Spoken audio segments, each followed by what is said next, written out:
औज़ुबिल्लाहि मिनश्शैतानिर्रजीम बिस्मिल्लाहिर्रहमानिर्रहीम अस्सलामु अलैकुम वरहमतुल्लाहि वबरकातुहू।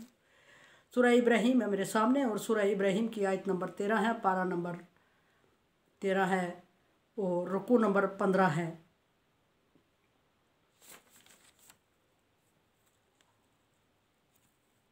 आयत नंबर 12 में अल्लाह तबारक व तआला का इरशाद के भरोसा करने वालों को चाहिए कि अल्लाह तबारक व तआला पर ही भरोसा करें। पैगम्बरों पर जब कफ़ार ने चैलेंज किया और कहा कि हम आपके पैगाम को, आपके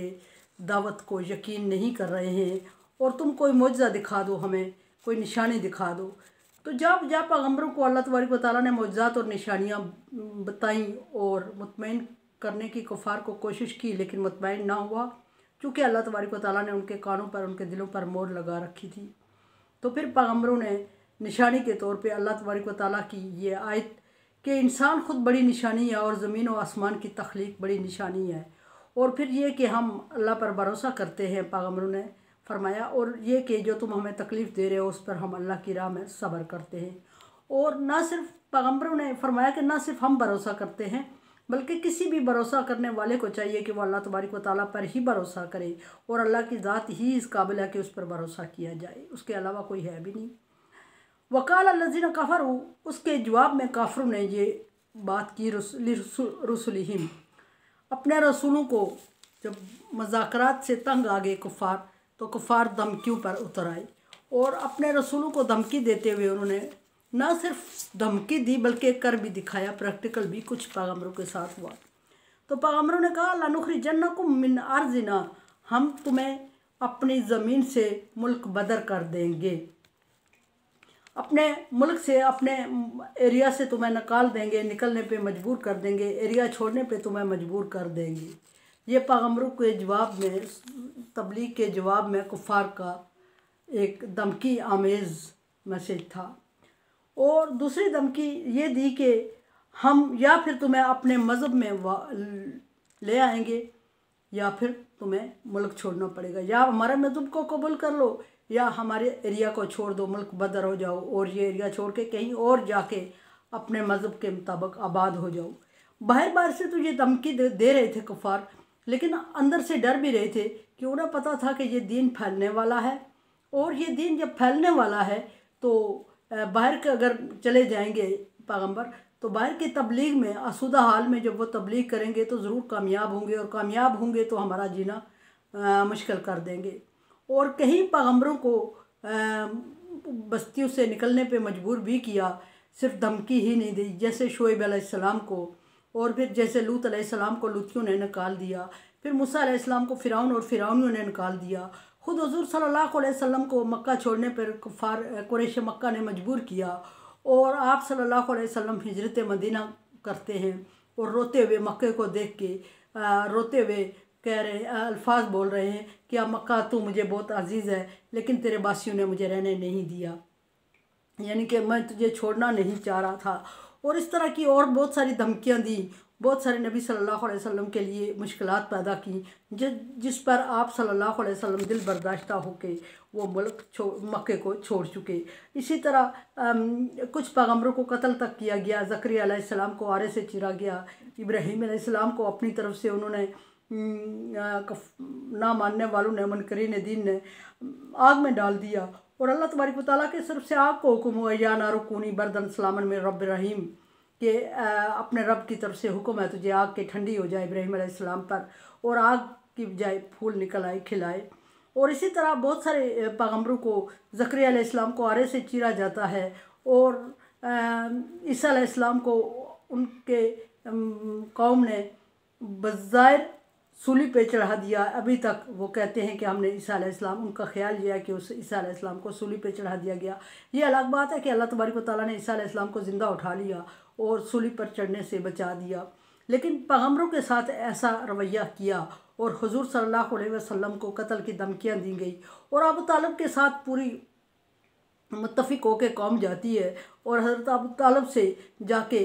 धमकी आमेज़ लहजे में कहती है कि अबू तालिब तेरा भतीजा हमारे बुतों की मुखालफत करता है, इसको समझाओ वरना हमारे हवाले कर दो। अबू तालिब ने नबी सल्लल्लाहु अलैहि वसल्लम को बुला के आंखों में आंसू लाते हुए फरमाया था कि भतीजा मुझ बूढ़े पे इतना बोझ ना डालो कि मैं उसको उठा ना सकूं, जिस पर आप सल्लल्लाहु अलैहि वसल्लम आप दीदा हो गए थे। और फरमाया कि चाचा जान, अगर मेरे दाएं हाथ पे सूरज और बाएं हाथ पर चांद रख कर कहें कि दीन की तबलीग छोड़ दो तो मैं नहीं छोड़ूंगा। और इस पर नबी सल्लल्लाहु अलैहि वसल्लम को मोड़ने के लिए, दीन इस्लाम से मोड़ने के लिए धमकियाँ भी दी गई, जान से मारने की भी प्लानिंग की गई। नबी सल्लल्लाहु अलैहि वसल्लम को हिजरत पर मजबूर भी किया गया और आपके शहादत की कत्ल करने की बाकायदा बड़ी प्लानिंग की गई, जिस पर आप सल्लल्लाहु अलैहि वसल्लम को अल्लाह तबारक व तआला ने राह दिखाई और आप हज़रत अली को अपने बिस्तर पर लिटा के, बड़ा मशहूर वाक़या जो हिजरत मदीना की तरफ आप निकल पड़े। और इस तरह आप सल्लल्लाहु अलैहि वसल्लम को बहुत खूबसूरत और अच्छी फैमिली ख़ानदान से शादी की ऑफ़र भी की गई, बहुत ज़्यादा माल दौलत की भी ऑफ़र की गई और आप सल्लल्लाहु अलैहि वसल्लम मुल्क का बादशाह बनाने की भी ऑफ़र की गई। लेकिन आप सल्लल्लाहु अलैहि वसल्लम ने किसी चीज़ पर उनके साथ कॉम्प्रोमाइज़ दीन के लिए नहीं किया और साफ अबू तालिब से कह दिया। हालांकि चाचा की मोहब्बत थी दिल में और बेचैन हो रहे थे, और जिस चाचा ने तरबियत और परवरिश की उस चाचा को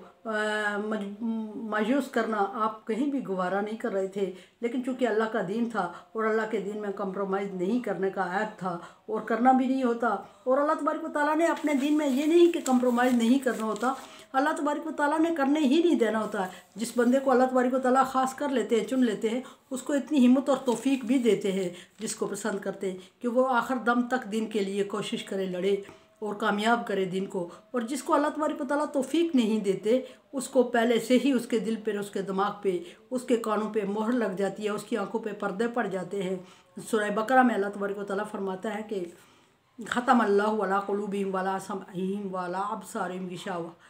कि उनके दिलों पर और उनके कानों पर मोहर लग गई है और उनकी आंखों पे पर्दे हैं और वो नहीं समझेंगे। जिनसे अल्लाह तबारक व तआला दीन का काम नहीं लेना चाहता वो दीन में कजी ढूंढते हैं और दीन में टेढ़ापन तलाश करते हैं और तरह तरह के हीले बहाने करके छोड़ देते हैं दीन पर अमल करना भी, और दीन पर काम तो अल्लाह तबारक व तआला उनसे लेता ही नहीं है। सो कह रहे ये होते हैं कि ये लोग दीन से मुतनफ़र हैं, लेकिन अल्लाह हकीकत में अल्लाह तबारक व तआला उनसे काम लेना ही नहीं चाहता। तो अल्लाह तबारक व तआला ने जिन लोगों से दीन का काम लेना चाहा वो पैगम्बरों से लेना चाहा और पैगम्बर मर मिटे, लेकिन उन्होंने अल्लाह तबारक व तआला के भेजे हुए दीन के साथ कॉम्प्रोमाइज़ नहीं किया। नबी सल्लल्लाहु अलैहि वसल्लम के दीन को क़यामत तक चलने का अल्लाह तबारक व तआला ने क्रेडिट दिया और इसको पूरा करने के लिए नबी सल्लल्लाहु अलैहि वसल्लम की उम्मत की ज़िम्मेदारी लगाई। दूसरी तरफ बात जा रही है, बहरहाल सारे पैगम्बरों को ये उनकी कौम ने धमकी दी कि या फिर हमारे मज़हब में लौटाओ या फिर हम तुम्हें मुल्क बदर कर देंगे। औखा इलैहिम रब्बुहुम, पैगम्बर परेशान हो जाते हैं और सोचने लग जाते हैं क्योंकि कमज़ोर होते हैं, और कमज़ोर होने के बावजूद अल्लाह तबारक व तआला ने अपनी दीन को गालिब किया, क्योंकि अल्लाह तबारक व तआला अज़ीज़ है और गालिब है। और अल्लाह तबारक व तआला का पसंदीदा दीन इन्ना दीन इंदल्लाहिल इस्लाम, पसंदीदा दीन इस्लाम है और वो अपने दीन को कभी मगलूब नहीं होने देगा। कमज़ोरी के बावजूद, कम तादाद के बावजूद अल्लाह तबारक व तआला ने मुट्ठी भर मुसलमानों को शिकस्त भी दी। मुसलमानों के हाथों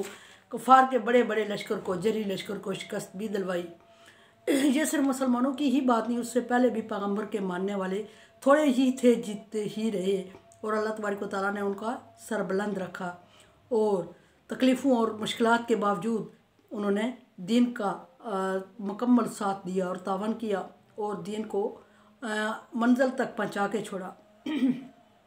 मूसा अलैहिस्सलाम की कौम मूसा अलैहिस्सलाम का पीछा करते हुए गर्क हो गई, लेकिन मूसा अलैहिस्सलाम को अल्लाह तबारक व तआला ने दीन में कामयाब किया। फरमाया कि औखा इलैहिम, पैगम्बरों की तरफ रब्बुहुम, पैगम्बरों की तरफ अल्लाह तबारक व तआला ने वही की, और ये वही उस वक्त होती है जब पैगम्बर हर तरह से मजबूर और परेशान हो जाते हैं और सिर्फ उनकी उम्मीद, पैगम्बर की तो वैसे भी उम्मीद अल्लाह तबारक व तआला के साथ ही होती है। इंसानी फितरत ऐसा है, चाहे वो मुस्लिम हो और नॉन मुस्लिम हो, गैर मुस्लिम हो, वो जब हर तरफ से मुश्किलात में पड़ता है और हर तरफ से हिम्मत हारता है और हर तरफ से वो मायूस होता है, मुस्लिम हो या गैर मुस्लिम हो, इंसान हो, बाशऊर हो, जी शऊर हो, बाअक्ल हो और समझ बूझ रखता हो, तो हर तरफ से मायूसी के बाद उसको जो रास्ता या जो मदद की जगह नज़र आती है वो अल्लाह तबारक व तआला ही होता है। और अल्लाह को माने या ना माने, शिर्क करे, कुफर करे, जो भी करे, तकज़ीब करे, लेकिन मुश्किल वक्त में जो सहारा उसको नज़र आता है वो अल्लाह की तरफ रुजू करता है। और हर दफ़ा हर किसी ने यही कहा कि अल्लाह ही काफ़ी है। और पैगम्बरों के लिए कफ़ा बिल्लाही का अल्फाज अल्लाह तबारक व तआला ने दिए कि हमारे लिए अल्लाह तबारक व तआला काफ़ी है और हम अल्लाह तबारक व तआला पर ईमान लाते हैं। और नेमल मौला व नेमल वकील के अल्फाज इस्तेमाल किए पैगम्बरों ने मुश्किल वक्त में। तो जहाँ अल्लाह तबारक व तआला ने पैगम्बर को हुक्म दिया कि उनके रब ने उनकी तरफ वही की हुक्म दिया, लनुहलिकन्ना ज़ालिमीन। नुहलिकन्ना ज़ालिमीन का क्या मतलब है? जब पैगम्बरों को तरह तरह की धमकियाँ दी गई, मजबूर किया गया मुल्क बदर करने का और अपने दीन में जबरन मोड़ने का और